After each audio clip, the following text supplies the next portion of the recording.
नागौर के रेत में भगवान ने एक बेटे को जन्म दिया है जिसका नाम हनुमान बेनीवाल है। अगर गौर से उसके कामों को देखोगे, उसकी बुलंद आवाज को देखोगे, आपको उसके अंदर आज का भगत सिंह नजर आएगा।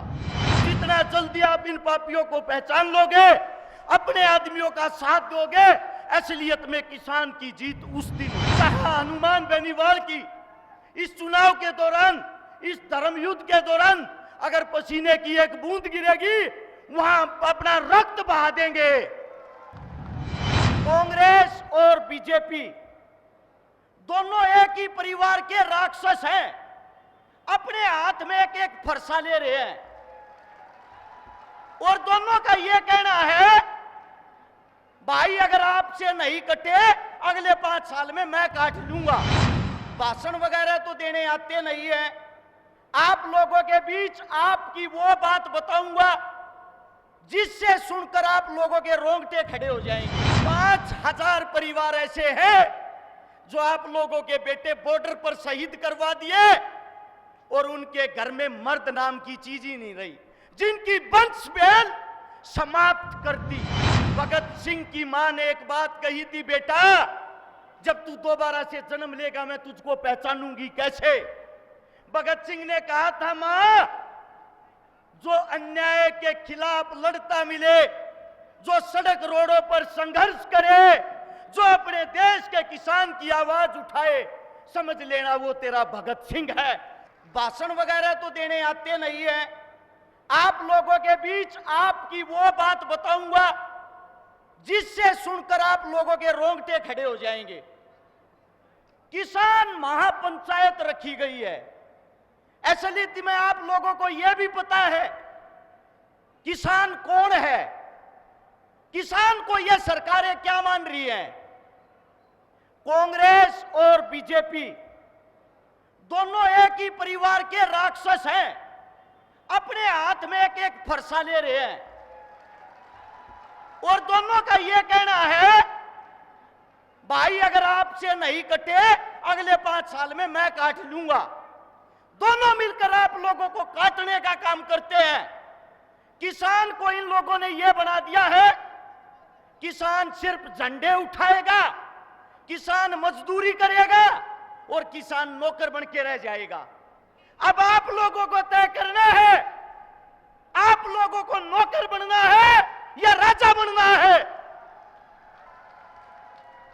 किसान की छोटी सी हालत अगर आप लोगों को बता दूं, ये राजनीति वाली दोनों पार्टियां अकेले हरियाणा, राजस्थान और पंजाब के 5000 परिवार ऐसे हैं जो आप लोगों के बेटे बॉर्डर पर शहीद करवा दिए और उनके घर में मर्द नाम की चीज ही नहीं रही, जिनकी वंश बेल समाप्त कर दी।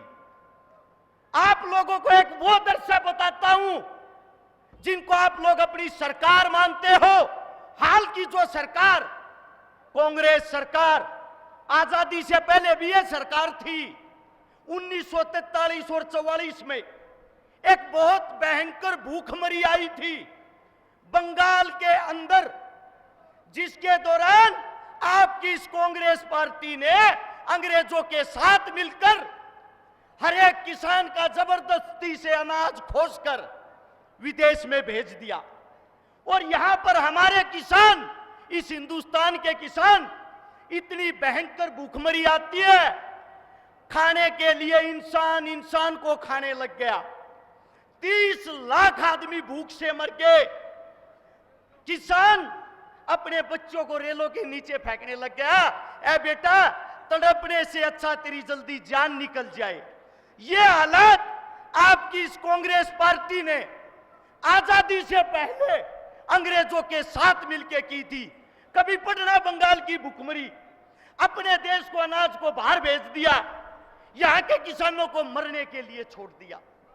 और आज आप सोचते हो ये सरकारें आपकी है, यह आप लोगों की बुज़दिली है। आप लोग जितना जल्दी समझ लोगे, एक बात को समझ लेना, भगत सिंह की मां ने एक बात कही थी, बेटा जब तू दोबारा से जन्म लेगा मैं तुझको पहचानूंगी कैसे। भगत सिंह ने कहा था, मां, जो अन्याय के खिलाफ लड़ता मिले, जो सड़क रोडों पर संघर्ष करे, जो अपने देश के किसान की आवाज उठाए, समझ लेना वो तेरा भगत सिंह है। आज नागौर के खेत में, नागौर के रेत में भगवान ने एक बेटे को जन्म दिया है जिसका नाम हनुमान बेनीवाल है।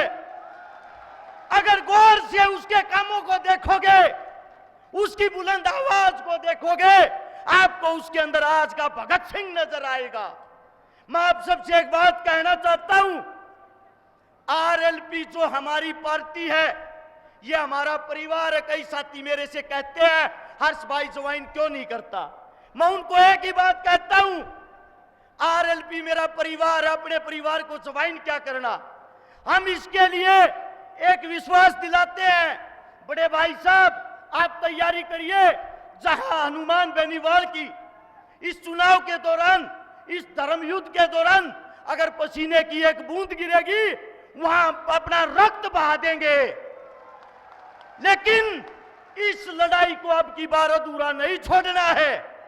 आप लोगों के बीच से 200 वो योद्धा होने चाहिए जो हनुमान जी के साथ कंधे से कंधा मिलाकर जयपुर की तरफ कूच करे, क्योंकि ये लड़ाई न्याय और अन्याय की है। जितना जल्दी आप इन पापियों को पहचान लोगे, अपने आदमियों का साथ दोगे, असलियत में किसान की जीत उस दिन होगी। आप लोगों ने इतने प्यार प्रेम से मेरी बातें सुनी, आप सभी का धन्यवाद। आपके चरणों में दोबारा से राम राम, जय हिंद।